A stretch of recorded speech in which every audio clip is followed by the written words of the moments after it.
विरुद्धको अभियान आज नोभेम्बर 25 देखि डिसेम्बर 10 सम्म सुरुवात हुन गइरहेको छ। आज सुरुवात दिनमा चाहिँ हामी एउटा संवादबाट सुरुवात, प्रत्येक दिनमा चाहिँ प्रत्येक व्यक्तिहरूसँग फरक फरक व्यक्तिसँग चाहिँ संवाद कार्यक्रम राखेका छौँ। त्यस उपलक्ष्यमा चाहिँ आज चाहिँ हाम्रो एउटा गेस्ट स्पिकरमा चाहिँ हाम्रो नेपालगञ्ज उपमहानगरपालिकाका उपप्रमुख उमा थापा मगरजी हुनुहुन्छ भने मोडरेटमा हाम्रो पत्रकार निशु जोशीजी हुनुहुन्छ। उहाँहरूलाई चाहिँ हामी यो सबैलाई स्वागत गर्दै आजको यो अभियानमा सबैलाई ऐक्यबद्धता हुन आह्वान गर्दै यो कार्यक्रमलाई चाहिँ एउटा सञ्चालन गर्नको लागि निशु जोशीजीलाई चाहिँ र हाम्रो उपमेयरज्यूलाई चाहिँ आग्रह गर्न चाहन्छु। र यही कुरा चाहिँ मैले यहाँ राख्दै अब मैले कोष चाहिँ निशु जोशीलाई दिए। प्लिज निशु जोशी जी, यसमा चाहिँ अब तपाईले आफ्नो कार्यक्रम चाहिँ अगाडि बढाउन चाहिँ आग्रह गर्दछु।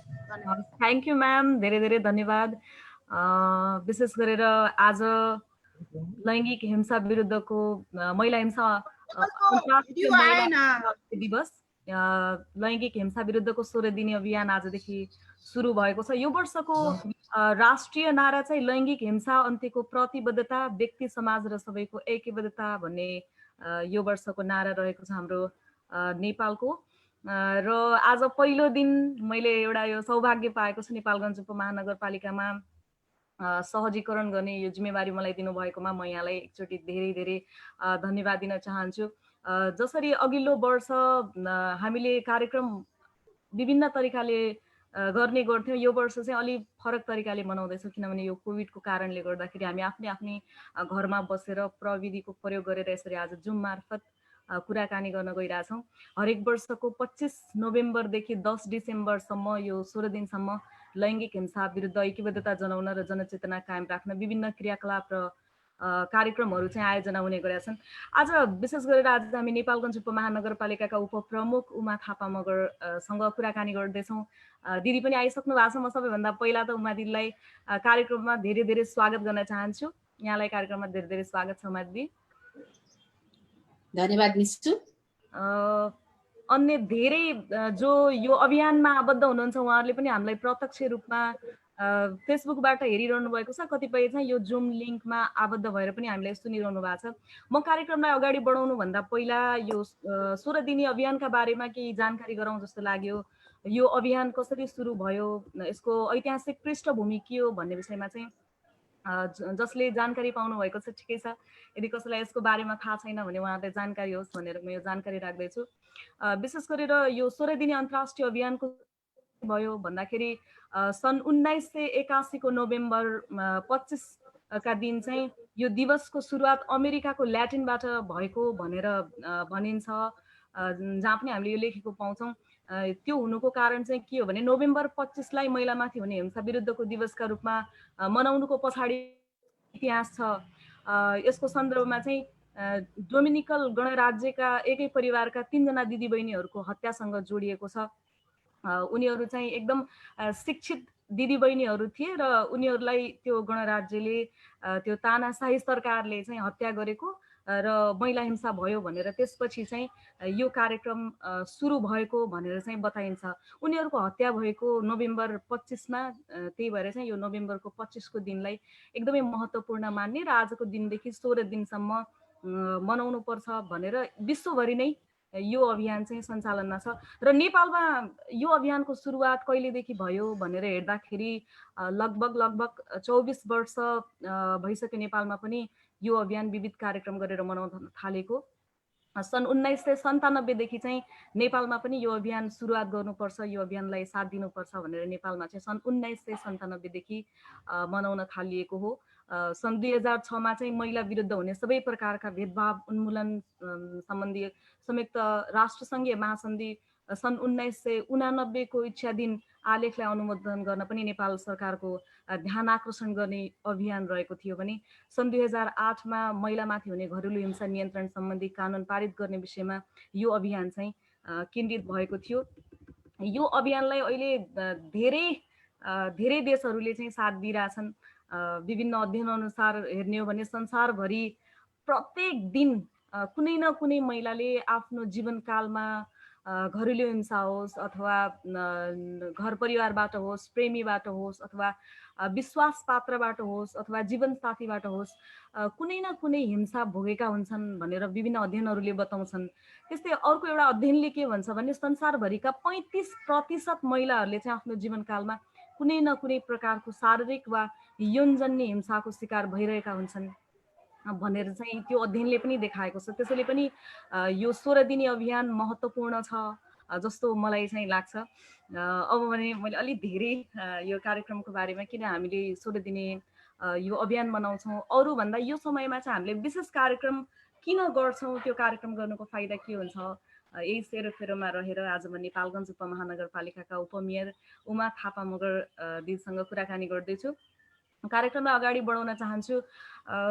सबैभन्दा पहिला त अब मैले अघि सुरुवातमा पनि भने यो वर्ष चाहिँ अघिल्लो वर्ष जसरी हामीले जमघट भएर विभिन्न कार्यक्रमहरू, अन्तर्क्रियामूलक कार्यक्रमहरू भेटघाट गरेर एउटा कोठामा यसरी मनाउने गर्थ्यौँ भने यो वर्ष चाहिँ अलिक डिफ्रेन्ट तरिकाले हामी मनाउँदैछौँ, किनभने कोभिडको जोखिम छ।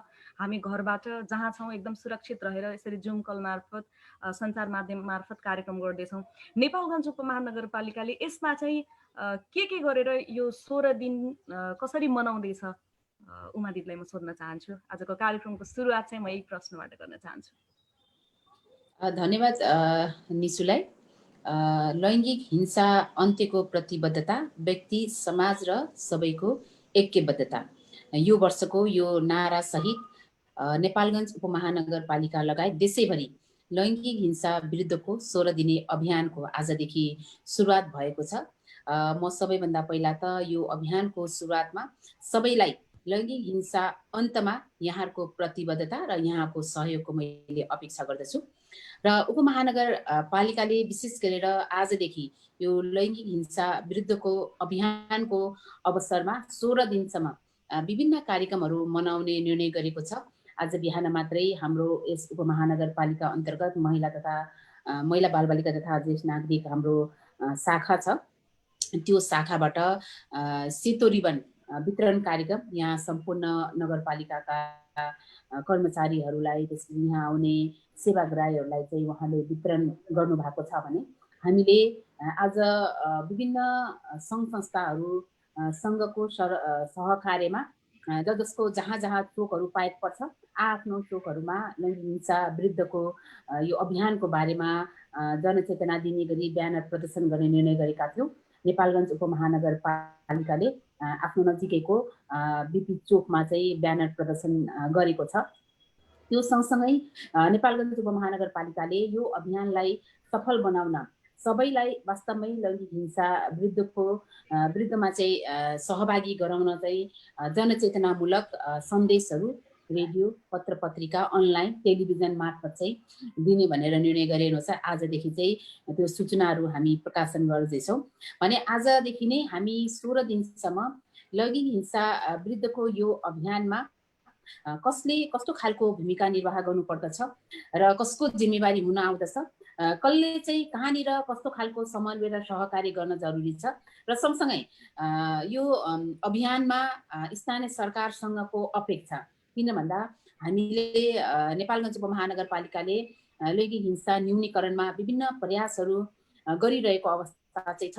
तर यो अवस्थामा पनि कतिपय समयले अथवा चाहिँ अरू कारणहरूले हामीले यो अभियानलाई निरन्तरता दिन उपमहानगरपालिकाको एक्लो प्रयास सम्भव नहुन सक्छ भनेर सरकारवालाहरूसँग विभिन्न व्यक्तिहरूसँग हामी अन्तर्क्रिया गर्दैछौँ भने उहाँहरूको सुझाव सल्लाह लिएर आउने दिनहरूमा यो लैङ्गिक हिंसा न्यूनीकरणमा कस्तो खालको चाहिँ भूमिका स्थानीय सरकारको हुन सक्दछ भनेर हामी 16 दिनसम्म विभिन्न व्यक्तित्वहरूसँग आधा घण्टा जति हामी छलफल गर्छौँ, जसमा हाम्रो सामाजिक विकास मन्त्रीदेखि लिएर हाम्रो प्रदेशको यहाँका प्रमुख जिल्ला अधिकारी, हाम्रा यो उपमहानगरपालिकाका प्रमुखज्यूले अन्त्यमा सबै विषयहरू 16 दिनसम्म उठेका सवालहरूलाई सम्बोधन गर्दै समापन गर्ने कार्यक्रम लगायत सरकारवालाहरू जो हुनुहुन्छ र यो लैङ्गिक हिंसा न्यूनीकरणमा काम गर्ने साथीहरू हुनुहुन्छ उहाँहरूसँग चाहिँ इन्ट्र्याक्सन गर्ने भन्ने योजना पनि गरेको छ भने अझ हामी अझ मिलेर कसरी काम गर्न सक्छौँ,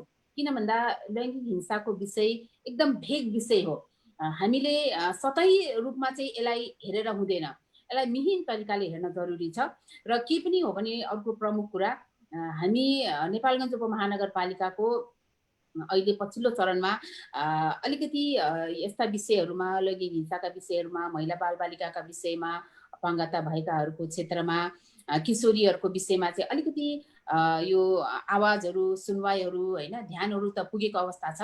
तथापि पर्याप्त मात्रामा नपुगेको हुँदाखेरि अझ के गर्न सकिन्छ त होइन, यो विषयमा भन्ने बारेमा चाहिँ हाम्रो लागि एकदमै इम्पोर्टेन्ट पार्ट हो। यो कुरालाई ध्यानमा राखेर हामी छलफल पनि गर्छौँ विभिन्न व्यक्तिहरूसँग बसेर, के गर्न सकिन्छ त, उपमहानगरपालिकाले आफ्नो भूमिका जिम्मेवारी निर्वाह गर्न के गर्न पर्दछ त। हामीले जति बोले पनि, जस्तो अहिले पछिल्लो चरणमा तपाईँले हेर्न सक्नुहुन्छ, प्रत्येक दिन कम्तीमा 3 जना महिलाहरू होइन, 100 मा 3 जना महिलाहरू महिला हिंसा, लैङ्गिक हिंसाबाट पीडित हुनु परेको छ भने त्यो 3 मध्ये पनि 1 जना चाहिँ आफ्नै परिवार, आफ्नै नातेदार, आफ्नै रिश्तेदारहरूबाट चाहिँ पीडित हुनु परेको अवस्थाहरू, तथ्याङ्कहरू बाहिरिरहेको छ। यस कारणले गर्दा तपाईँ हामी मिलेर मात्रै पनि हुँदैन, समाज, यहाँको चाहिँ जुन सोसाइटी छ, हाम्रो जुन परिवार छ, किनभने हामी त मिक्सअप सोसाइटीमा बस्छौँ, सामूहिक परिवारमा बस्ने हाम्रो एक खालको कल्चर छ। यो कारणले गर्दा परिवारसँग, समाजसँग पुग्न पनि तपाईँ हाम्रो भूमिका चाहिँ एकदमै इम्पोर्टेन्ट छ।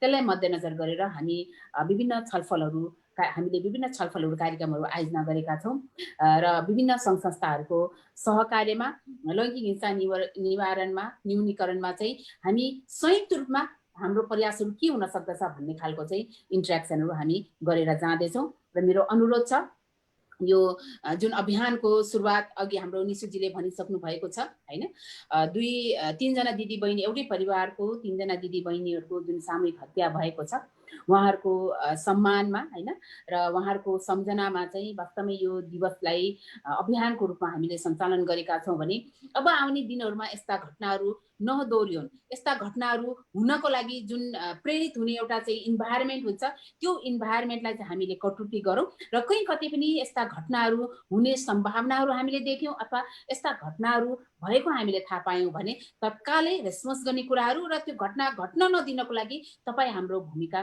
के हुन सक्छ भनेर यो अभियानको मूल रूप, मूल तत्त्व, यो अभियानले चाहिँ उठान गर्न खोजेको प्रमुख विषय यही नै हो र यसमा चाहिँ म सम्पूर्णलाई सहभागी हुन पनि हार्दिक अनुरोध गर्दछु। अनि जस्तो दिदी, यो वर्ष यहाँका सरकारवालाहरू सबै मिलेर कार्यक्रम गर्दैछौँ भनेर यहाँले जानकारी गराइसक्नुभयो। जस्तो हामीले नेपालमा सन् 1997देखि यो 16 दिनसम्म विविध कार्यक्रम गरेर मनाउँदै आएको छौँ। धेरैजनाले भन्ने पनि गर्नुहुन्छ यो 16 दिनसम्म मात्रै ले पनि पुग्दैन, हामीले अघि पछि पनि कार्यक्रम गर्नुपर्छ भनेर भन्नुहुन्छ। अब तपाईँ पनि एउटा यति क्यापाबिलिटी भएको सक्षम महिलामा पर्नुहुन्छ, नेपालमा पनि एउटा राम्रो उदाहरणीय उपमेयरका रूपमा पनि हुनुहुन्छ, एकदमै धेरै अब पत्रकारितामा पनि यहाँले धेरै लामो समयसम्म काम गर्नुभयो, धेरै अनुभव भएको कारणले गर्दाखेरि म यहाँलाई यो प्रश्न सोध्दैछु।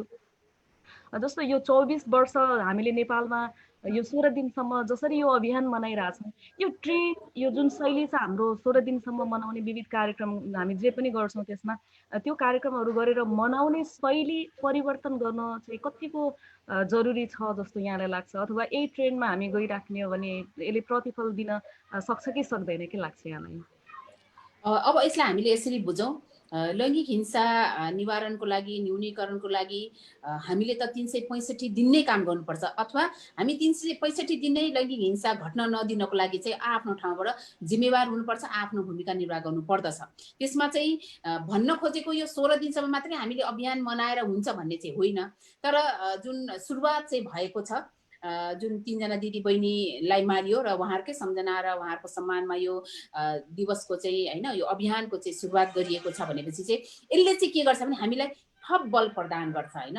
हाम्रो कार्यक्रमहरू, हाम्रो योजनाहरू होइन, हाम्रो कामहरू त 365 दिन नै सञ्चालन हुन्छ, तर त्यो बिचमा पनि यो 16 दिनलाई चाहिँ हामीले किन इम्पोर्टेन्ट मान्नुपर्दछ भने यो बिचमा चाहिँ हामीले अलि बढी हामी मोबिलिटी हामीले अलिकति परिचालन हुन्छौँ, धेरै ठाउँमा चाहिँ हामीले लैङ्गिक हिंसा न्यूनीकरणका लागि, लैङ्गिक हिंसा हुन नदिनको लागि चाहिँ विभिन्न प्रयासहरू के भइरहेको छ, कामहरू भइरहेका हुन्छन्, तर त्यो कामको उपलब्धिहरू के भए त भन्ने बारेमा पनि धेरैलाई जानकारी नहुन सक्छ। र यो लैङ्गिक हिंसा न्यूनीकरणमा, लैङ्गिक हिंसाको यो अभियानमा 365 दिन काम गर्दाखेरि ती उदाहरणीय व्यक्तित्वहरू पनि हामीले प्राप्त गर्न सक्छौँ, अथवा उदाहरणीय व्यक्तिहरू जो चाहिँ हिंसाबाट पीडित भएर फेरि अहिले आएर चाहिँ म गर्न सक्छु भनेर अगाडि उभिन सक्नु भएको छ भने उहाँलाई अगाडि ल्याएर चाहिँ एउटा उदाहरण रूपमा हामीले प्रस्तुत गर्न सक्छौँ। यस कारणले गर्दा यो अभियान चाहिँ हामीले गर्ने 365 दिन गर्ने जुन हाम्रो भूमिका, हाम्रो जिम्मेवारी छ, त्यसलाई थप बल प्रदान गर्न र त्यसलाई सहयोग गर्नको लागि हो भनेपछि कतिपय अवस्थामा हामीले काम गरिरहेका छौँ, तर काम गर्दा गर्दा पनि धेरैजनालाई अझ यो अभियानले चाहिँ जानकारीहरू दिने गर्दछ। यो अभियानले चाहिँ थप के गर्छ भने चाहिँ धेरै साथीहरूलाई अझ यो लैङ्गिक हिंसा निवारणमा, न्यूनीकरणमा अथवा चाहिँ यस्ता घटना घट्न नदिनको लागि चाहिँ के प्रयासहरू भइरहेको छ भन्ने बारेमा पनि जानकारी हुन्छ भने थप उहाँहरू यो अभियानमा चाहिँ जोडिन सक्नुहुन्छ। अभियान भनेको त तपाईँको निरन्तर चल्ने विषय हो हैन। अभियान भनेको सीमित समयको लागि मात्रै भने चाहिँ हुँदैन, तर यसले चाहिँ एउटा घटनालाई चाहिँ प्रेरित गरेको हुँदाखेरि मात्रै यो समय चाहिँ तोकिएको हो। जस्तो मैले यसमा जोड्न खोजेको झन्डै 2 दशक त हामीले यसरी मनाउँदै आइरहेछौँ। अब चाहिँ हामी लगभग महिला हिंसाका कारणहरू के हुन् भनेर त्यसको निष्कर्षमा आइपुग्ने समय भयो कि भनेर मैले त्यतातिर मात्रै इङ्गित गर्न खोजेको। यसको त मैले अगाडि पनि भने, हामी विकासका कुराहरू धेरै गर्छौँ। विकासको कुराहरू गर्दै गर्दाखेरि जहिले पनि हाम्रो नजर चाहिँ बाटो बनाउने, ढल बनाउने हैन, भवनहरू निर्माण गर्ने यस्ता चाहिँ हार्डवेयरहरूमा हाम्रो अलि बढी ध्यान दिन्छ। यो हिंसाको कुरा चाहिँ, लैङ्गिक हिंसाको कुरा चाहिँ यो चाहिँ सफ्टवेयरको पार्ट हो। तपाईँले आज गर्नुभएको कामको रिजल्ट तपाईँले 1 वर्षपछि पाउन सक्नुहुन्छ हैन। यस कारणले गर्दाखेरि चाहिँ यो 2 दशकदेखि यदि हामीले यो अभियान सञ्चालन गरिरहेका छौँ भने अब हिंसा नै हुँदैन भन्ने त होइन नि। अब हिजो र आजको तुलनामा फरक के मात्रै छ भने हिजोको दिनमा पनि हिंसा हुने गरेको थियो, आजको दिनमा पनि हिंसा हुने गरेको छ। फरक यति मात्रै छ भने हिजोको दिनमा हुने हिंसाहरू घरभित्र मात्रै सीमित हुन्थ्यो, घरभित्र नै ती घटनाहरूलाई दबाइने गरिन्थ्यो। कतिपय अवस्थामा चाहिँ म माथि हिंसा भएको छ भन्ने पनि कतिपय महिलाहरूलाई थाहा हुन्थेन हैन। के अरे थाहा नपाइकन उसले त्यो हिंसाहरू सहिरहेको अवस्था हुन्थ्यो। कतिपय महिलाहरूलाई चाहिँ हिंसा भनेको चाहिँ के हो, कस्तो विषयले चाहिँ हामीलाई चाहिँ हिंसामा प्रेरित गराइरहेको छ अथवा हामी हिंसाबाट पीडित भइरहेका छौँ भन्ने जानकारी हुन्थेन। र म माथि भएको हिंसा छ, म माथि हिंसा भइरहेको छ भन्ने थाहा छ, तर बाहिर आएर आफ्नो कुरा राख्ने इन्भाइरोमेन्ट छैन, पीडितको के अरे कुरा सुनवाई भने इन्भाइरोमेन्ट छैन। त्यो अवस्थाबाट अहिले हामी माथि आएका छौँ। अहिले तपाईँको माथि यदि कतै हिंसा भएको छ भने कम्तीमा ऊ बोल्न सक्ने भएको छ, हिंसाका घटनाहरू बाहिर आउन सक्ने भएको छ। के अरे यो हिंसाका घटनाहरू सुनवाई हुने संरचनाहरू निर्माण भएको छ हैन। अहिले धेरै ठाउँहरूबाट यस्ता कुराहरू बाहिर आउन थालिसकेपछि यो घटनाहरू बिस्तारै न्यूनीकरण भइरहेको अवस्था चाहिँ छ। यो समाप्त चाहिँ हुँदैन, किन भन्दा यो समाज धेरै तत्त्वहरूबाट मिलेर बनेको छ। दुःख सुख हैन, पीडा धेरै कुराहरू चाहिँ छ यहाँ। यस कारणले गर्दा हामी न्यूनीकरण गर्दै जाने हो। अन्तिम बिन्दु चाहिँ यो शून्यमा नै झार्ने हो। तर जुन खालको हामी सोसाइटीमा बसिरहेका छौँ, अमेरिका जस्तो ठाउँमा त तपाईँ यति विकसित ठाउँमा त हिंसाका घटनाहरू यति बढोत्तरी छ भनेपछि यो त नेपाल हो होइन, धेरै पछाडि परेको चाहिँ देश हो। यस कारणले गर्दा घटना कम हुँदै जाने हो। कम गर्नको लागि तपाईँ हाम्रो चाहिँ एक खालको पहल कदमी, एक खालको चाहिँ योगदान हुने हो। कम खतमै हुने, शून्यमै झर्ने भन्ने चाहिँ हामी तत्काल चाहिँ त्यो कल्पना गर्न सक्दैनौँ, तर हाम्रो चाहिँ अन्तिमको के अरे लक्ष्य चाहिँ फेरि त्यही नै हो। घुमी फेरि नेपालगञ्ज उपमहानगरपालिकामै आउँ। हामीले यति धेरै यो हिंसाको कुरा गरिरहँदाखेरि अझै पनि हिंसा छ भनेर भनिरहँदाखेरि हिंसाको कारणहरू चाहिँ हामी के पाउँछौँ होला? नेपालगञ्ज उपमहानगरपालिकामा त यहाँले अब एउटा जनप्रतिनिधि भएर आएको पनि 3 वर्षभन्दा बढी भइसक्यो, के पाउनु भएको छ? नेपालगञ्ज उपमहानगरपालिका मिक्सअप सोसाइटी, विभिन्न समुदाय, विभिन्न धर्महरूको बसोबास रहेको चाहिँ सिटी हो।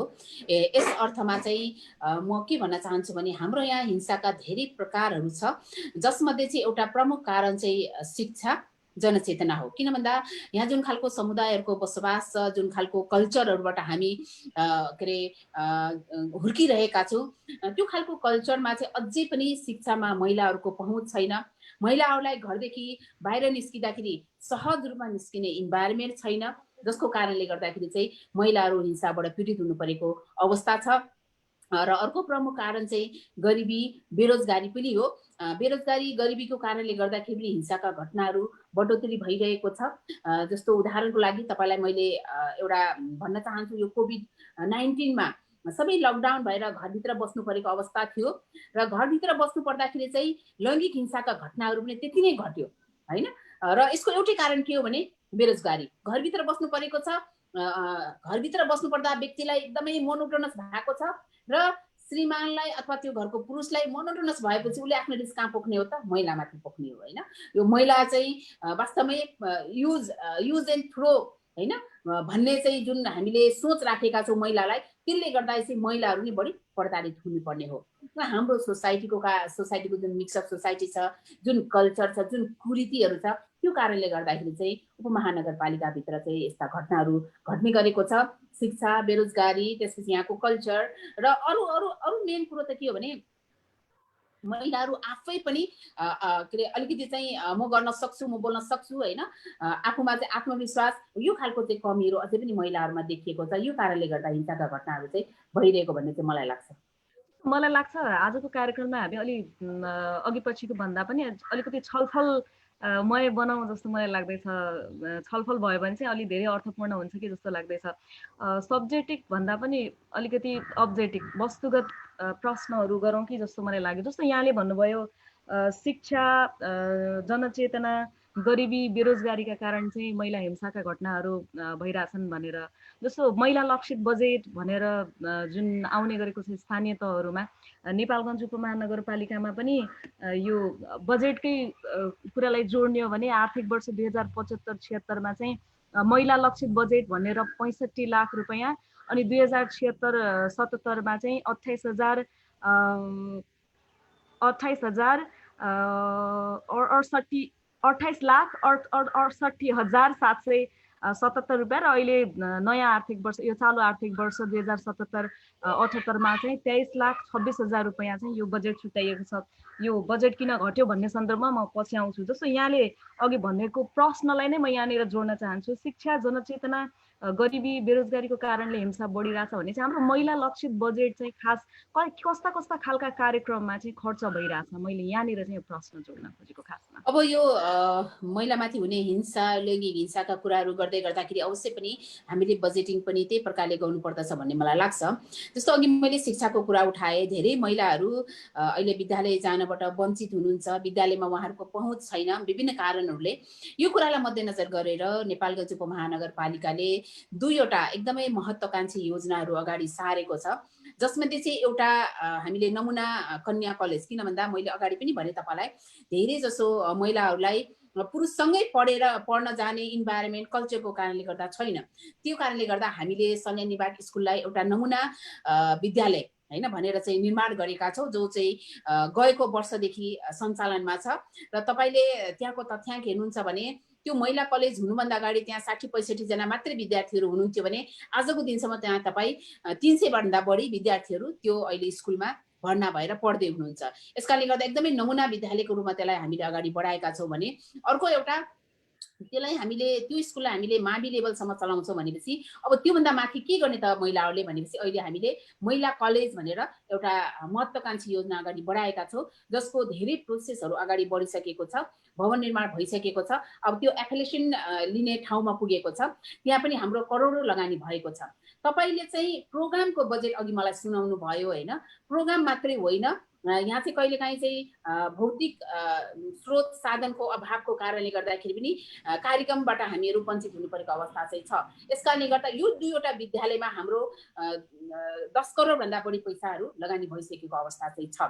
र अर्को चाहिँ मैले अलिकति चाहिँ महिलाहरूलाई चाहिँ आत्मनिर्भरको कुरा पनि उठाएको थिएँ, र महिलाहरूलाई आत्मनिर्भर गर्नको लागि हामीले हाम्रो नेपालगञ्ज भित्रका महिला उद्यमीहरूलाई प्रोत्साहन गर्ने काम गरेका छौँ, जसमा चाहिँ हामीले कोसेली घर भनेर महिला उद्यमीहरूले उत्पादन गरेको वस्तुहरूको बजारीकरणको लागि एउटा कोसेली घर निर्माण गरिदिएका छौँ, जो यहाँका चाहिँ महिला उद्यमीहरूले चाहिँ सञ्चालन गर्नुहुन्छ। र त्यो सँगसँगै महिला उद्यमीहरूलाई नै अथवा चाहिँ बेरोजगार महिलाहरूलाई नै व्यवसाय गर्न प्रोत्साहन गर्ने भनेर हामीले गाउँ नगर साझेदारी कार्यक्रम भनेर योभन्दा अगाडि हामी आउनुभन्दा अगाडि एउटा कार्यक्रम थियो UNDP को सहयोगमा, त्यो फेज आउट भयो। तर हामी आइसकेपछि त्यसलाई फेरि बिउताएर हामीले गाउँ के अरे नगर साझेदारी कार्यक्रम भनेर हामीले सञ्चालन गरेका छौँ, जहाँ चाहिँ हामीले दुई प्रकारले चाहिँ लगानी गर्छौँ। एउटा चाहिँ न्यून ब्याजमा बिना धितो उहाँहरूलाई हामीले ऋण लगानी गर्छौँ यदि उहाँहरू व्यवसाय गर्न चाहनुहुन्छ भने, र अर्को चाहिँ उहाँहरूलाई हामीले विभिन्न खालका चाहिँ तालिमहरू निशुल्क रूपमा दिन्छौँ। र त्यसको लागि चाहिँ हामीले एउटा ट्रेनिङ सेन्टर भर्खरै मात्रै हामीले स्थापना गरेका छौँ र यही आर्थिक वर्षदेखि चाहिँ हामीले त्यो ट्रेनिङ सेन्टरलाई स्थापना गर्छौँ। र त्यो साझेदारी कार्यक्रममा अहिले हामीसँग 5 करोड रुपियाँ चाहिँ त्यो साझेदारी कार्यक्रमको लागि भनेर छ हैन। यसरी यो कार्यक्रम बाहेकको जुन तपाईले अघि हाम्रो महिला बालबालिका शाखा कार्यालय अन्तर्गतको जुन बजेटको विषय उठाउनु भयो, त्यो चाहिँ हाम्रो कार्यक्रमको लागि मात्रै भयो। यतातिर आएर चाहिँ हामीले अरू विषयहरूमा पनि लैङ्गिक हिंसा न्यूनीकरणमा चाहिँ सहयोग पुगोस् भनेर यो बजेटिङहरू गरेका छौँ। र अर्को प्लस पोइन्ट के छ भने हाम्रो सम्पूर्ण हामी 23 वटा वडा नेपालगञ्ज उपमहानगरपालिकाभित्र छन्। 23 वटै वडामा अहिले महिला बालबालिका लक्षित कार्यक्रमहरू उहाँहरूले विनियोजन गर्नुहुन्छ। अघि प्रस्तुत भएको त्यो उपमहानगरपालिका भित्रको मात्रै हो, नगरपालिका भित्रको मात्रै। नगरपालिका अन्तर्गतको जुन 23 वटा वडा छ, प्रत्येक वडाहरूमा फेरि छुट्टै कार्यक्रमहरू महिला बालबालिका लक्षितहरू छ, जसको रेकर्ड चाहिँ हामीसँग भन्दा पनि वडा कार्यालयसँग हुन्छ। अलिकति बजेटिङहरूको कुरा चाहिँ घट्दै आएको अवस्था पनि छ। यो वर्ष चाहिँ बजेट घट्नुको प्रमुख कारण चाहिँ कोभिड-19 नै हो। र महिला बालबालिका लक्षित कार्यक्रमलाई मात्रै घटेको होइन कि अरू विषयमा पनि अहिले कार्यक्रमहरू बजेटहरू चाहिँ घटेको अवस्था चाहिँ छ। किनभने हामीसँग चाहिँ पर्याप्त मात्रामा स्रोत साधन अथवा चाहिँ आर्थिक आम्दानी हुने अवस्था नभएको कारणले गर्दा र हामीले जुन खालको बजेटको कल्पना गरेका थियौँ कार्यक्रम बनाउँदाखेरि त्यो खालको चाहिँ बजेट नआएको हुँदाखेरि अहिले सबैलाई हामीले घटाउँदै जाँदा महिला बालबालिका लक्षित कार्यक्रमको लागि चाहिँ बजेट घटेको छ। तर समग्रमा चाहिँ हामीसँग 20 करोड भन्दा बढी चाहिँ महिला बालबालिका लक्षित र अझ विशेष गरेर यो जुन कारणहरूले गर्दा लैङ्गिक हिंसा घटनाहरू बढेको छ भन्ने कुरा हामीले उठाइरहेका छौँ, त्योसँग लक्षित गरेर चाहिँ यदि समग्रमा हामी कुरा गर्ने हो भने त्यो खालको बजेटहरू हामीसँग छ। म बजेटकै कुरामा किन घोत्लिन खोजेँ भने अलिक धेरै महिलाहरू सशक्तिकरण कसरी बनाउने उनीहरूलाई भनेपछि बजेटको कुरा आउँछ। बजेटबाट उनीहरूलाई आत्मनिर्भरका कार्यक्रमहरू सञ्चालन गरेको भनेर अघि यहाँले भन्नुभयो। जस्तो यहाँ एउटा जनप्रतिनिधि भएर आइसकेपछि नेपालगञ्ज उपमहानगरपालिकामा चाहिँ लगभग कति जति महिलाहरू चाहिँ आत्मनिर्भरको उहाँहरूले सिप लिनुभयो होला? केही त्यस्तो तथ्याङ्क अथवा केही आँकडा छ यहाँहरूसँग? अब हामीले अहिले ठ्याक्कै यति नै भन्ने डाटा चाहिँ हामीले निकाल्न सकेका छैनौँ। तथापि अनुमानित रूपमा हामीले हेर्ने हो भने हरेक वर्ष हामीले कम्तीमा 100 जना भन्दा बढीलाई चाहिँ विभिन्न सिपमूलक तालिमहरू दिन्छौँ। जस्तो गएको वर्ष हामीले ड्राइभिङ तालिमहरू दियौँ हैन, विभिन्न चाहिँ यो के अरे सिलाइ कटाइको तालिमहरू दियौँ। त्यसपछि आएर यो चिप्स बनाउने तालिमहरू दियौँ। त्यसपछि सेनिटरी प्याडहरू बनाउने तालिमहरू दियौँ। महिलाहरूको चाहिँ आवश्यकता केमा छ त, उहाँहरूको माग केमा छ, त्यो आधारमा चाहिँ हामीले तालिमहरू दिने गरेका छौँ। र यो वर्ष पनि हामीले तालिमहरू राखेका छौँ र त्यो चाहिँ मागको आधारमा हुन्छ। महिलाहरूलाई चाहिँ कस्तो खालको तालिमको आवश्यकता छ उहाँहरूसँग हामी पहिला माग्छौँ हैन, पहिला चाहिँ उहाँहरूको माग हामी थाहा पाउँछौँ। त्यो जानकारी लिइसकेपछि त्यो खालको चाहिँ हामीले ट्रेनिङहरू चाहिँ यो कार्यक्रमहरू बनाउने गरेका छौँ तालिमको। यसकारणले गर्दा अब आउने यो वर्षको लागि पनि हामीसँग तालिमहरूको बजेटहरू छ हैन, र त्यसलाई चाहिँ हामीले त्यसरी नै परिचालन गर्छौँ। त्यो मागको आधारमा चाहिँ हुन्छ। अब तालिमको कुरा गरिसकेपछि फेरि त्यसको प्रभावकारिताको कुरा आउँछ। हामीले तालिम त 1 वर्षमा करिब 100 जनाले तालिम लिन्छन् भनेपछि तिनीहरूमध्ये कतिजना चाहिँ साँच्चीकै आत्मनिर्भर हुन्छन् त? अब 100 मा 100% त्यस्तो प्रभावकारिता उपलब्धिमूलक त देखिन्न होला, तर कतिजना चाहिँ देखिन्छ कि हामीले फलोअप गरेको अथवा त्यस्तो उदाहरणहरू केही छ कि छैन? अब दुई तरिकाले चाहिँ हामी कहाँ तालिम लिन मान्छेहरू आउँछ। एउटा त आफू आत्मनिर्भर हुनको लागि, जस्तै मैले अघि ड्राइभिङको कुरा गरेँ हैन, ड्राइभिङको कुरा चाहिँ एउटा व्यक्ति आफैमा सक्षम हुनको लागि चाहिँ बढी प्रयोग हुँदो रहेछ यो ड्राइभिङको कुराहरू। र अर्को प्लस उहाँ कतै एकदम गरिब परिवारको हुनुहुन्छ भने उहाँ रोजगारीको लागि भनेर चाहिँ हुन्छ। अटो रिक्साको तालिम योभन्दा अगाडि एउटा संस्थासँग मिलेर हामीले दिएका थियौँ। त्यसमध्ये चाहिँ 5 जनाले चाहिँ अटो रिक्सा चलाउनुहुन्छ। यो ड्राइभिङ सिकेका महिलाहरूको अहिले गाडी पनि ठेकामा गइसकेको अवस्थामा चाहिँ उहाँहरूले के गरिरहनु भएको छ? यो ड्राइभिङ सिकिराखेको कुरा गर्दाखेरि यो पनि थोरै मैले जोड्न खोजेँ। त्यो तपाईँले उठाउनु भएको विषय र यो विषय चाहिँ फरक हो। किन भन्दाखेरि हामीले जो हामीसँग 7 वटा नगर बस थियो, त्यो नगर बसको लागि भनेर फेरि छुट्टै खालको चाहिँ योजना हो हैन। र अहिले मैले भन्न खोजेको चाहिँ छुट्टै हो। जस्तो योभन्दा अगाडि हामीले करिब 30-35 जनालाई चाहिँ हामीले यो अटो रिक्साको तालिम दियौँ। त्यो अटो रिक्साको तालिम दिँदाखेरि समस्या के भयो भने धेरै जसो चाहिँ अशिक्षित हुनुहुन्थ्यो, पढे लेखेको हुनुहुन्थेन, जसले गर्दा उहाँहरू लाइसेन्सको इक्जाम दिन जाने बेलामा उहाँहरूले लिखित पास गर्न सक्नु भएन, जसले गर्दा उहाँहरू फेल हुनुभयो। अहिले 5-7 जना जति चाहिँ अहिले अटो हामीले दिएको तालिमबाट अटो चलाउनुहुन्छ, जुन रेकर्ड हामीसँग चाहिँ छ। त्यस्तै गरेर केही साथीहरू तालिम लिनुभयो तर उहाँहरू चाहिँ रोजगारीको सिलसिलामा बाहिर जानुभयो हैन। त्यो खालको रेकर्डहरू पनि हामीले राखेका छौँ।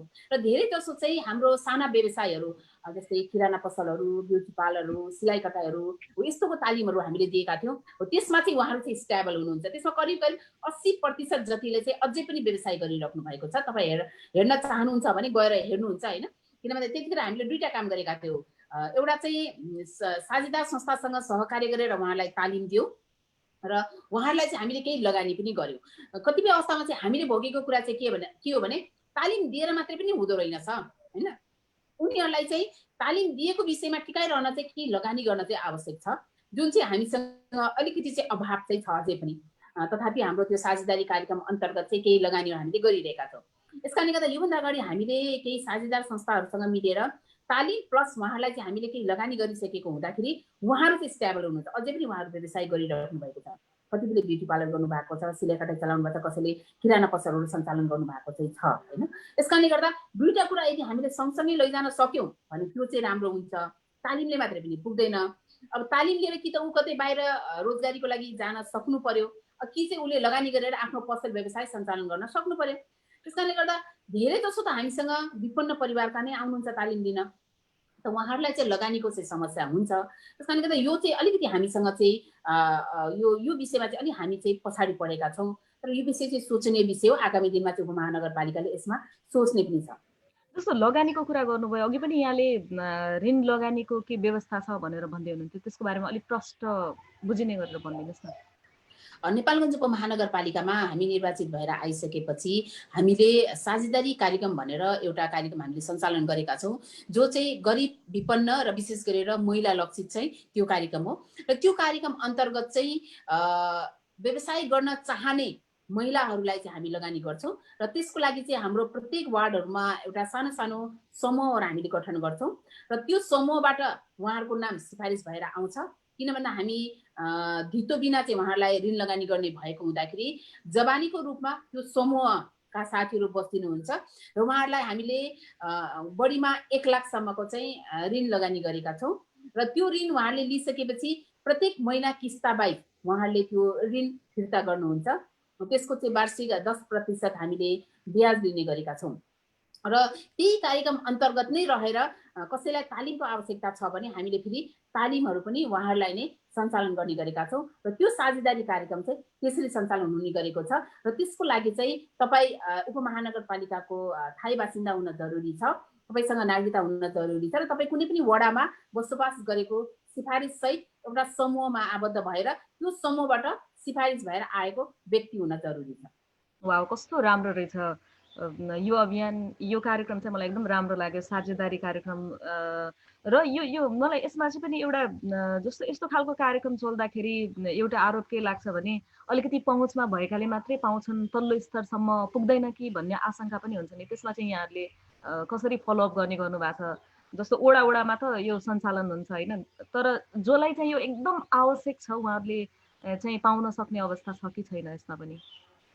यसमा त पहुँचवालाले पाउने भन्ने त आधारै रहेन। किन भन्दा हामीले भनिसकेका छौँ गरिब विपन्न भनेर हैन। यस कारणले गर्दाखेरि प्रत्येक वार्डहरूमा हाम्रो टोलमा यस्ता समूहहरू गठन हुन्छ र त्यो समूहबाट नै सिफारिस भएर आउने हो। हामीले सिफारिस गर्ने होइन, उहाँहरू आफैले सिफारिस गर्ने हो र वडाले नै त्यसको चाहिँ अनुगमन गर्ने गरेको छ। वडाकै के अरे उपस्थितिमा त्यस्तो समूहहरू गठन हुने, समूहबाट सिफारिस हुने गरेको छ।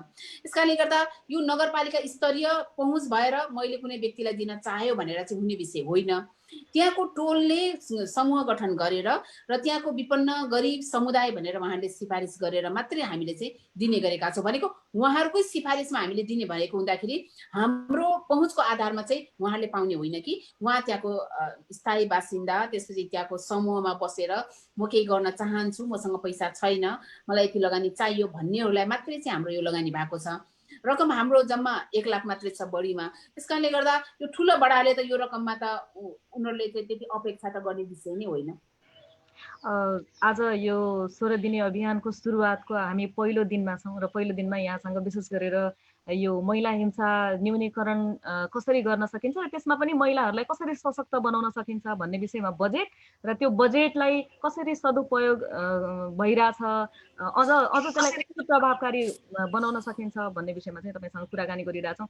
र यो जुम कलमा हामीसँग धेरै अधिकार कर्मीहरू जोडिनु भएको छ। उहाँहरूसँग केही प्रश्नहरू छ भने च्याट बक्समा लेख्न सक्नुहुन्छ अहिलेलाई, र एकछिनपछि चाहिँ म उहाँहरूलाई केही प्रश्नहरू छ भने प्रश्न राख्नको लागि पनि आग्रह गर्नेछु। त्यसैले प्रश्न छ भने अहिलेको लागि च्याट बक्समा यहाँले अब जस्तो हामीसँग कुरा गरिरहँदाखेरि सम्बन्धित केही प्रश्नहरू छ भने च्याट बक्समा लेखिदिनु होला, म यो जानकारी पनि गराउन चाहन्छु। र केही समयपछि चाहिँ म यहाँहरूलाई केही प्रश्न छ भने यहाँले आफै त्यो प्रश्न राख्न सक्नुहुन्छ। यो बजेटकै विषयमा चाहिँ हामीले छलफल गरिसक्यौँ र मैले अघि कुरा गरिरहँदाखेरि जुन कन्या स्कुलको एउटा राम्रो नेपालगञ्ज उपमहानगरपालिकाले राम्रो काम गरेको एउटा राम्रो प्रयासका रूपमा पनि त्यसलाई देशभरि नै लिने गरिन्छ कन्या स्कुल। र अब त्यो स्कुलमा पढेका महिलाहरूलाई अहिले कलेजको पनि भवन बनिसक्यो भन्नुभयो, अघि यहाँले जानकारी गराउनु भयो, धेरै जानकारी भयो हामीलाई पनि। तर यो यसरी एउटै समुदायका महिलाहरू, त्यहाँ चाहिँ मधेसी र मुस्लिम समुदायका महिलाहरूलाई लक्षित गरेर चाहिँ यो स्कुल सञ्चालन गरिएको, अलिकति सामाजिक रूपमा फेरि यहाँनिर एउटा प्रश्न चाहिँ मेरो मनमा एउटा प्रश्न चाहिँ उब्जिएको, महिला अथवा केटी मात्रै तिनीहरूको हुर्काइमा फेरि पछि गएर उनीहरूले विवाह गर्दाखेरि उनीहरूले पुरुष मानसिकतालाई चाहिँ बुझ्न पाउन्न नजिकबाट, फेरि पछि विवाह भएपछि उनीहरू अलि हिंसामा पर्छन् कि भन्ने जस्तो चाहिँ मेरो एउटा त्यो थोरै कन्सेप्ट लागेर मैले प्रश्न जोड्न खोजेको। मैले कतिको प्रश्न पार्न सकेँ यहाँलाई, त्यो हुन सक्छ? बुझेँ मैले। अब यो समाज परिवर्तनको दिशामा छ, अवश्य पनि समाजले फड्को मारिरहेको अवस्था छ। आज तपाईँ हामी जुमको माध्यमबाट कुरा गरिरहेका छौँ, तर तपाईँ 2 वर्ष अगाडि चाहिँ हेर्नुहुन्थ्यो भने यो जुम भनेको के हो तपाईँ हामीलाई अवश्य पनि थाहा थिएन होला। यस कारणले गर्दा समाज विकासतिर अगाडि बढिरहेको अवस्था चाहिँ छ। धेरै हदसम्म अहिले महिलाहरू आफ्ना अधिकारको लागि आफै अग्रसर भएर आफै लडिरहेको अवस्था पनि छ। यो के हो भने हिजो र आजको दिनको तुलना गर्नुहुन्छ भने हिजो यो अवस्था चाहिँ थिएन। अवश्य पनि फरकपन चाहिँ हुन्छ हैन, परिवर्तन चाहिँ हुन्छ। त्यसकारणले गर्दा आजको जुन अवस्था छ यो अवस्थालाई हामी तत्कालै डाइभर्ट गरेर तत्कालै यो अवस्थाभन्दा पार जान्छु भनेपछि हामी सक्दैनौँ। यसको लागि त हामीलाई समय चाहिन्छ। त्यो समयको लागि चाहिँ हामी अहिले तत्कालको अवस्थालाई सम्बोधन गरेर र बिस्तारै परिवर्तनको दिशातिर चाहिँ जाने नै हो भन्ने मलाई लाग्छ। त्यसकारणले गर्दा यो कुरालाई मध्यनजर गरेर अहिले हामीले कन्या विद्यालयको चाहिँ अवधारणालाई अगाडि सारेको हो। किन तत्काल हामी अहिलेको जुन हामी समाजमा छौँ, जुन परिवेशमा छौँ, जुन कल्चरमा छौँ हैन, जस्तो खालको बसाइ हाम्रो यहाँ छ अहिले नेपालगञ्ज उपमहानगरपालिका, त्यो अवस्थाबाट त हामी माथि तत्कालै जाउँ भन्ने सक्दैनौँ। त्यसको लागि बिस्तारै समय लाग्ला नि हैन। हो त्यो समयसम्मको लागि मात्रै हाम्रो कन्या विद्यालय हो। यसको अर्थ फेरि पुरुषसँग बोल्नै हुँदैन, पुरुषसँग हेलमेल गर्न हुँदैन भन्ने चाहिँ होइन। मात्रै के हो भने महिलाहरू पुरुषसँग बसेर पढ्नुपर्छ, पुरुषकै कारणले गर्दा चाहिँ विद्यालय जानबाट वञ्चित हुनुपर्छ भन्ने अवस्थालाई हामीले अहिले सम्बोधन गरेको हो। यदि उहाँहरू होइन हामी अरू महिला पुरुष होइन छात्र दुवै पढ्ने विद्यालयमा पढ्न जान्छु भने पनि जान सक्नुहुन्छ। अवश्य पनि लक्षित चाहिँ महिला मधेसी मुस्लिम नै होला, तर त्यहाँ चाहिँ सम्पूर्ण महिलाहरूलाई फेरि वेलकम छ। जो महिला पनि आएर त्यहाँ चाहिँ पढ्न सक्नुहुन्छ, किनकि नमुना विद्यालय हो। नमुना विद्यालय भन्ने बित्तिकै अवश्य पनि अन्य विद्यालयहरूभन्दा अलिक फरक, अलि युनिक तरिकाले हामीले त्यो विद्यालयलाई सञ्चालन गर्न खोजिरहेका छौँ। त्यसकारण अब आउने दिनहरूमा हाम्रो अपेक्षा छ तपाईँले जुन राख्नुभएको प्रश्न छ हैन, जुन शङ्का छ त्यो शङ्कालाई पार गर्दै चाहिँ हामी अवश्य पनि अगाडि जान्छौँ। र अझ सकिन्छ प्लस पोइन्ट के हुन सक्छ भने हामीले त्यो विद्यालयमा गएर चाहिँ महिला पुरुषको बिचको चाहिँ भिन्नताहरू, महिला पुरुष बिच हुने चाहिँ यस्ता विभिन्न खालका चाहिँ प्रकारहरू, त्यसपछि हिंसाका कुराहरू, त्यो विषयमा चाहिँ उहाँलाई छुट्टै खालको चाहिँ हामीले ट्रेनिङहरू पनि दिन सक्छौँ नि। सहअस्तित्वको भावना चाहिँ कसरी जगाउन सकिन्छ भन्ने विषयमा चाहिँ मेरो एउटा सानो प्रश्न थियो, त्यही भएर मात्रै राखेको थिएँ मैले। अब लैङ्गिक समानताको कुरा गर्दाखेरि नेपालगञ्ज उपमहानगरपालिकामा तेस्रो लिङ्गीहरू पनि धेरै हुनुहुन्छ, उहाँहरूको सहभागिता चाहिँ कस्तो छ? यो पनि मलाई, यो प्रश्नको उत्तर पनि थोरै जान्न मन लाग्यो।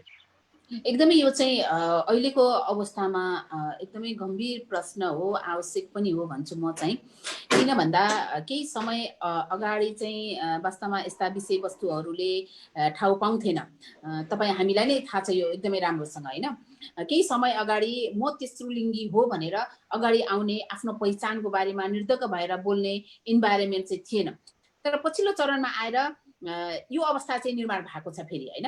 म तेस्रो लिङ्गी हो, अथवा चाहिँ बायोलोजिकल ममा चाहिँ म महिला हो भने ममा पुरुषको चाहिँ एक खालको चाहिँ स्वभाव छ, होइन? महिलाप्रति हुने जुन आकर्षण छ त्यो चाहिँ छैन भन्ने खालको जुन भयो नि, उनीहरू आफै आफ्नो पहिचानको बारेमा बोल्न थाले र उहाँहरूलाई हामीले विभिन्न खालको तालिमहरू पनि दियौँ। तर पछिल्लो चरणमा चाहिँ समस्या के देखियो भनेपछि चाहिँ धेरै जसो तेस्रो लिङ्गी साथीहरू चाहिँ विभिन्न यौन व्यवसायहरूमा मात्रै सीमित हुन पुग्नुभयो। त्यसका विभिन्न कारण होला, आफ्नो ठाउँमा छ। हामीले त्यसलाई चाहिँ धेरै प्रयास गर्यौँ हटाउन, तर समग्रमा चाहिँ एजुकेसनको कुराहरू, अलिकति उहाँहरूको क्षमता अभिवृद्धिको कुराहरू, यस्ता कुराहरूको अभावको कारणले गर्दाखेरि अहिले धेरै तेस्रो लिङ्गी साथीहरू चाहिँ पिछडिनु भएको छ।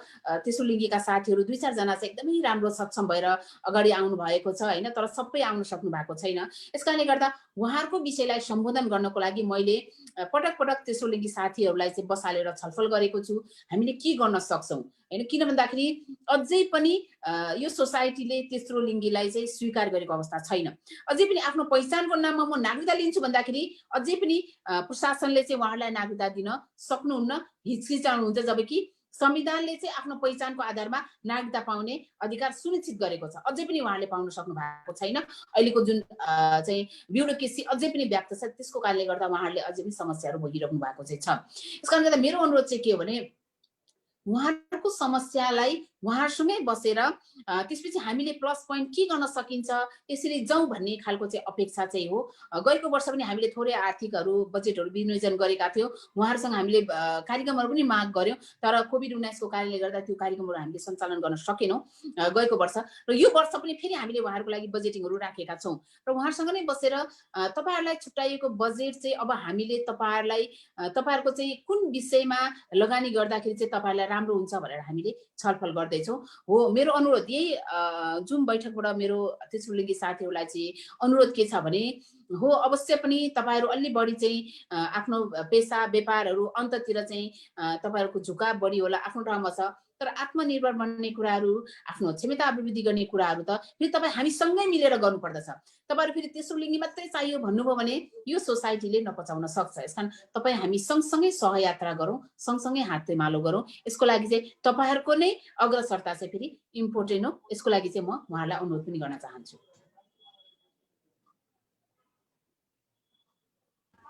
म्युटमा रहेछ। हामीले लगातार छलफल गरिरहेछौँ। केही प्रश्नहरू छ जस्तो लाग्यो कि आधा घन्टाभन्दा बढी हामीले कुराकानी गरिरहेछौँ। अझ प्रश्न त अझ धेरै छन्, तर एकदम महत्त्वपूर्ण छलफल भयो जस्तो लाग्यो मलाई। केही प्रश्नहरू छ भने सहभागीहरूबाट म लिन चाहन्छु, त्यसपछि केही प्रश्नहरू फेरि राख्नेछु। सहभागीहरूमध्येबाट कसैलाई केही मनमा लागेको छ, आज उपमेयरज्यूलाई केही प्रश्नहरू सोध्न मन लागेको छ भने मजाले सोध्न सक्नुहुन्छ। यो समय यहाँहरूको लागि। कोही हुनुहुन्छ भने त्यहाँ एउटा ह्यान्डको चिन्ह आउँछ जुम कलको च्याट बक्सको छेउनिर, यहाँले त्यहाँबाट हात उठाउन पनि सक्नुहुन्छ अथवा सिधै भन्न पनि सक्नुहुन्छ केही प्रश्न छ भने। कोही भन्दै हुनुहुन्छ जस्तो छ। कोही हुनुहुन्छ प्रश्न भएको? ओके, ठिकै छ। कोही हुनुहुन्छ भने चाहिँ भन्नु होला। आजदेखि प्रत्येक दिन दिउँसो 3 बजे फरक फरक व्यक्तित्वसँग यो 16 दिनेमा चाहिँ छलफल हुँदैछ। उहाँहरूसँग यहाँहरूलाई सहभागिताका लागि म अनुरोध गर्न चाहन्छु। र अब मसँग अरू प्रश्नहरू पनि थिए, समय लिँदा हुन्छ नि होइन उपमेयरज्यू? अब समय छुट्याउनु पनि पर्छ होला। ओके, अब थोरै समय लिन्छु अन्तिम चरणमा। अब लैङ्गिक हिंसाको कुरा गर्दाखेरि हामीले यति धेरै कुरा गरिसक्यौँ, महिलालाई कसरी सशक्त बनाउन सकिन्छ भन्ने सन्दर्भमा अलि गहिरिएरै छलफल गऱ्यौँ जस्तो लाग्यो मलाई। अब लैङ्गिक हिंसा न्यूनीकरणका लागि चाहिँ उपमहानगरपालिकाले के नीति बनाएको छ, के कस्ता खालका रणनीतिहरू छन्, कस्ता खालका कार्यक्रमहरू छन्, एकदम छोटोमा यो प्रश्नको उत्तर चाहन्छु। लैङ्गिक हिंसा न्यूनीकरणको लागि हामी निर्वाचित भएर आइसकेपछि चाहिँ केही नीति कार्यविधि कार्यक्रमहरू हामीले अगाडि बढाएका छौँ, जस अन्तर्गत चाहिँ हामीले लैङ्गिक हिंसा निवारण रणनीति तथा बाल विवाह उन्मूलन कार्ययोजना भनेर 2075 देखि 2080 सम्मको एउटा कार्ययोजना हामीले पारित गरेर बोर्डबाटै हामीले पारित गरेर चाहिँ त्यसलाई चाहिँ कार्यान्वयनमा लिएर आएका छौँ भने त्यस्तै गरेर महिला विकासका कार्यक्रमहरू, यसका उद्देश्य, यो कार्यान्वयन कसरी गर्न सकिन्छ, यसका विधिहरू के छन् भनेर एउटा कार्यविधि हामीले त्यो पनि निर्माण गरेका छौँ। त्यस्तै धेरै लैङ्गिक हिंसाका घटनाहरू घट्ने गरेको छ, तर घटना घटिसकेपछि उसलाई आवश्यक स्रोत, साधन, आर्थिकको आवश्यकताहरू हुन्छ। यसको लागि चाहिँ हामीसँग एउटा छुट्टै एउटा कमिटी पनि छ र त्यो कमिटी सँगसँगै हामीले लैङ्गिक हिंसा निवारण कोष सञ्चालन कार्यविधि भनेर चाहिँ एउटा कार्यविधि पनि बनाएका छौँ कोष सञ्चालनको लागि, जहाँ चाहिँ लैङ्गिक हिंसाबाट पीडित कोही हुनुहुन्छ भने आर्थिकको अभावले कसैले मुद्दा लगाउन नसक्ला, कोही बस्न खान गाह्रो होला, कसैलाई चाहिँ के अरे औषधि उपचार गर्न गाह्रो होला होइन, त्यो अवस्था हेरेर उहाँहरूलाई हामीले त्यो कोषबाट चाहिँ सहयोग गर्ने गरेका छौँ। त्यस्तै लैङ्गिक हिंसा सम्बोधनका लागि सिफारिस प्रणाली भनेर एउटा निर्देशिका पनि हामीले बनाएका छौँ। यो चाहिँ के हो भने घटनाहरू घट्ने गरेको छ, तर प्रक्रियागत रूपमा सिफारिसको जुन एउटा काम हुन्छ त्यो कामहरू अगाडि नबढ्दाखेरि झन् पीडित हुनु परेको अवस्था छ। यस कारणले गर्दा लैङ्गिक हिंसाका घटनाहरू घट्यो भने त्यो सिफारिसको प्रणाली कसरी सिफारिस गर्ने, उसलाई चाहिँ न्याय दिलाउनको लागि के प्रोसेसबाट जाने भनेर एउटा कार्यविधि हामीले निर्देशिका त्यो पनि बनाएका छौँ होइन। यसरी हामीले 4-5वटा चाहिँ यो लैङ्गिक हिंसालाई नै प्रबन्धन हुने गरी, सहयोग हुने गरी चाहिँ हामीले यो कार्यविधि बनाएका छौँ। र एउटा महत्त्वपूर्ण कुरा चाहिँ के हो भने हामी जबसम्म चाहिँ नीतिगत रूपमा आफू के अरे सबल हुँदैनौँ, सक्षम हुँदैनौँ, हामीले कार्यक्रम मात्रै बनाएर पनि हुँदैन। नेपालगञ्ज उपमहानगरपालिकाले लैङ्गिक हिंसा न्यूनीकरणको लागि चाहिँ कस्तो नीति लिएको छ, कस्तो कार्ययोजना बनाएको छ, अथवा चाहिँ आफू कानुनी रूपमा चाहिँ कहाँनिर चाहिँ नेपालगञ्ज उपमहानगरपालिका भनौँ न सकारात्मक छ भन्ने हेर्नको लागि चाहिँ त्यसको लागि चाहिँ सबैभन्दा इम्पोर्टेन्ट पार्ट भनेको एउटा नीति नै हो होइन, कानुनी प्रावधान नै हो भन्ने मलाई लाग्छ। यस कारणले गर्दा कानुनी प्रावधानमा लैङ्गिक हिंसा न्यूनीकरणको लागि नेपालगञ्ज उपमहानगरपालिका चाहिँ अग्रसर छ, अगाडि नै छ र कानुनी प्रावधान भइसकेपछि अब हामीले त्यो कानुनलाई टेकेर चाहिँ काम गर्ने हो। र अहिले चाहिँ स्थानीय सरकारले नै कानुन बनाउन, आफै बनाउने, आफै कार्यान्वयन गर्ने भन्ने जुन अधिकार छ त्यो अधिकारलाई प्रयोग गर्दै हामीले कानुनहरूको निर्माण गरेका छौँ र त्यो कानुनको परिधिभित्र रहेर चाहिँ यस्ता घटनाहरू न्यूनीकरणमा, घटना घटेका घटनाहरूलाई चाहिँ के अरे सम्बोधन हुनको लागि होइन, सुनवाई हुनको लागि एउटा इन्भाइरोमेन्ट हामीले बनाउने प्रयास चाहिँ गरेका छौँ। नीति कानुनी प्रावधान बनिसकेको अवस्थामा यो आवधिक योजनाको कुरालाई चाहिँ थोरै जोड्न मन लाग्यो मलाई। जस्तो आवधिक योजना भन्न बित्तिकै सबै योजनाहरू त्यसमा पर्छन् र पारदर्शी रूपले चाहिँ त्यसमा चाहिँ पारदर्शी हुन्छ आवधिक योजना भयो भने। तर नेपालगञ्ज उपमहानगरपालिकामा अहिलेसम्म आवधिक योजना बनाएको छैन भनेर प्रश्नहरू पनि उठ्न थालेका छन्, यसमा चाहिँ के भन्नुहुन्छ? अब आवधिक योजना पनि इम्पोर्टेन्ट हो होइन, तपाईँले भने जस्तै उपमहानगरपालिकाले धेरै प्रयासहरू गरिरहेको छ यो आवधिक योजना बनाउने कुरा। तर हामी जम्मा 3 वर्ष मात्रै भयो निर्वाचित भएर आएको, 3 वर्षभित्र चाहिँ सबै आफैले कानुन बनाउनु पर्ने, त्यसको कार्यान्वयन गर्नुपर्ने, जसको कारणले गर्दा आवधिक योजना चाहिँ बन्न नसकेको मात्रै हो। तर त्यसलाई टेवा पुग्ने गरी हामीले चाहिँ रणनीतिहरू बनाएका छौँ, कार्ययोजनाहरू बनाएका छौँ। मलाई लाग्छ आवधिक योजनाकै कारणले गर्दाखेरि चाहिँ यस्ता लैङ्गिक हिंसाका कामहरूमा चाहिँ कहीँ कतै चाहिँ प्रभाव चाहिँ भएको छैन, तथापि त्यो आवश्यक चाहिँ हो। यस कारणले गर्दा अब आउने दिनहरूमा गएको वर्ष पनि हामीले आवधिक योजना बनाउने भनेर निर्णय गर्यौँ, प्रस्ताव पनि आह्वान गर्यौँ, तर कसैले पनि प्रस्ताव हाल्नु भएन, सायद हामीसँग बजेटिङहरू कम भएर होला। र यो वर्ष पनि हामीले आवधिक योजना बनाउने भनेर निर्णय चाहिँ गरेका छौँ। तपाईँले भने जस्तै आवधिक योजना खास गरेर समग्रमा हुन्छ होइन, समग्रमा बनाउँदाखेरि चाहिँ अलिकति टाइम लाग्दो नै रहेछ र जसमा चाहिँ महिला बालबालिका विषयहरू पनि समेटिन्छन्। यो अलि भेग भएको हुँदाखेरि चाहिँ अलिकति गाह्रो भएको चाहिँ हो। यस कारणले गर्दा अब यो आउने वर्ष चाहिँ हामी बनाउँछौँ। ओके, अन्त्यमा अब हामीले केही तर आज एकदमै महत्त्वपूर्ण छलफल भयो जस्तो मलाई लाग्छ, किनभने आज हामी अलिकति वस्तुगत प्रश्नहरूमा धेरै घोत्लियौँ। यहाँलाई चाहिँ यो 16 दिने अभियानमा आज धेरैजनाले हामीलाई हेर्दै हुनुहुन्छ होला। आज पहिलो दिन पनि हो। यसबाहेक छुटेको केही महत्त्वपूर्ण कुरा भन्न मन लागेको कुरा छ भने भन्न सक्नुहुन्छ। धेरै कुराहरू त अहिलेको हाम्रो छलफलमा आइसकेको छ। निशुजीले धेरै कुराहरू उठान गर्ने प्रयास गर्नुभएको छ र मैले सकेसम्म उपमहानगरपालिकाले गरेका प्रयासहरूको बारेमा यहाँलाई जानकारी गराउने जमर्को गरेँ। सबैलाई म धेरै धेरै धन्यवाद दिन चाहन्छु। अवश्य पनि यो हाम्रो पहिलो प्रयास हो। यसरी जुम बैठकबाट चाहिँ उपमहानगरपालिकाले गरेका प्रयासहरू र लैङ्गिक हिंसा न्यूनीकरणमा अझै भन्ने हो भने अब हामी अरू दिन पनि छलफल गर्छौँ। के प्रयासहरू भए, कसको भूमिका के हुनसक्छ, होइन, कहाँनिर चाहिँ हाम्रो समन्वय सहकार्यको अभाव छ भन्ने बारेमा अझै हामी चाहिँ छलफलहरू पनि गर्नेछौँ। र म एउटै कुरा के भन्न चाहन्छु भने लैङ्गिक हिंसाको विषय चाहिँ कुनै एउटा व्यक्ति, कुनै एउटा स्थानीय तह, कुनै एउटा सोसाइटीको मात्रै कुरा होइन।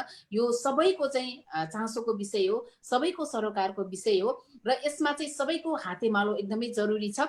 उपमहानगरपालिकाले चाहेर मात्रै लैङ्गिक हिंसाका घटनाहरू न्यूनीकरण हुने अथवा लैङ्गिक हिंसाका घटनाहरू नघट्ने भन्ने चाहिँ हुँदैन हो।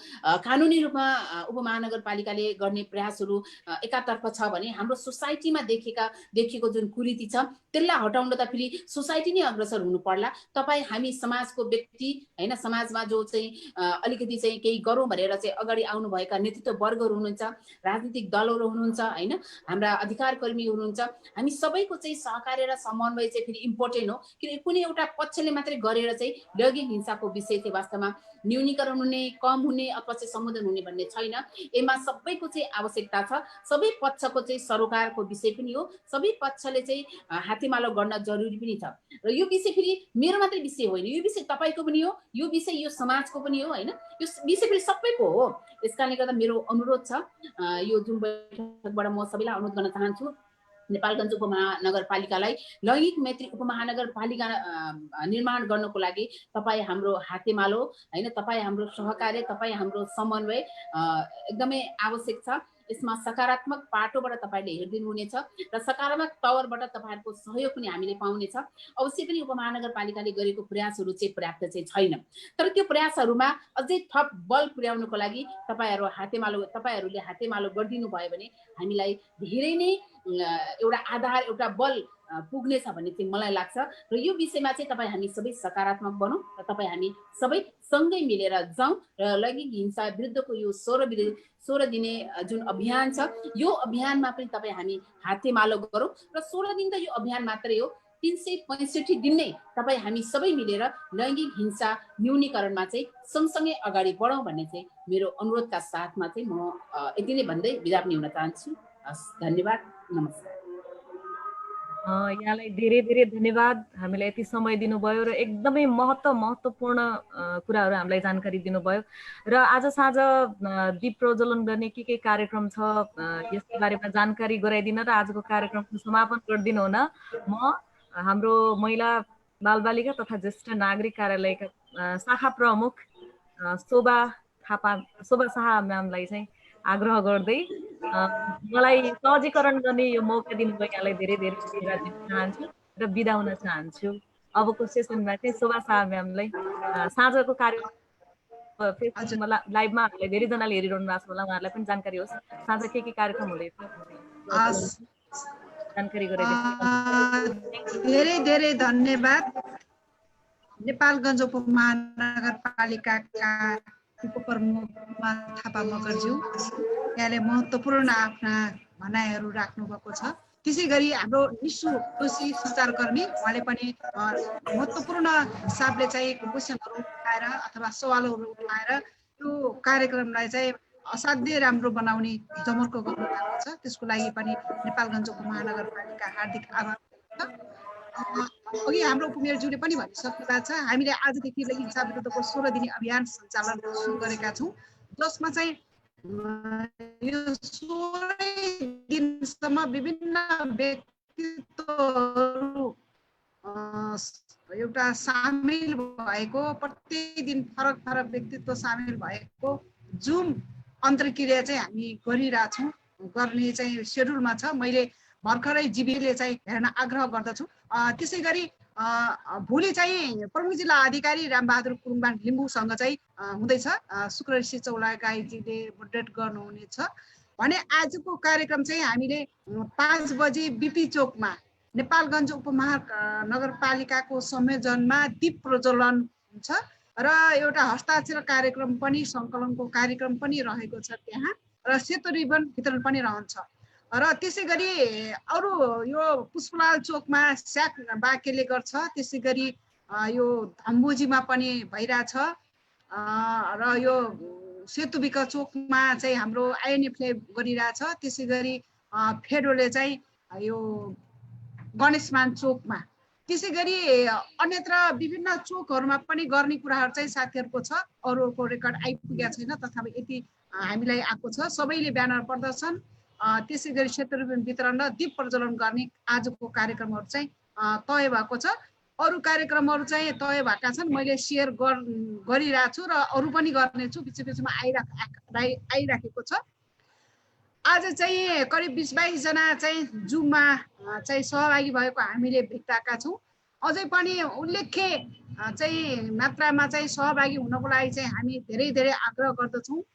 भोलि पर्सि पनि महत्त्वपूर्ण व्यक्तिहरू चाहिँ आउँदै हुनुहुन्छ। हाम्रो सामाजिक विकास प्रदेशको मन्त्रीज्यू पनि 15 गते चाहिँ हाम्रो सेड्युल राखेका छौँ, सोमबार 15 गते उहाँ आउँदै हुनुहुन्छ। यहाँहरूले सबैले चाहिँ हामी सबै सहभागिता जनाएर लैङ्गिक हिंसाको अन्त्यको लागि ऐक्यबद्धता जनाउन चाहिँ आग्रह गर्दै आजको जुम बैठकमा पुनः सहभागी हुने सम्पूर्ण सहभागीज्यूहरू र विशेष गरेर उपप्रमुखज्यू र निशु जोशीज्यूलाई हार्दिक धन्यवाद दिँदै यो चाहिँ अन्त भएको जानकारी गराउँछु। धन्यवाद।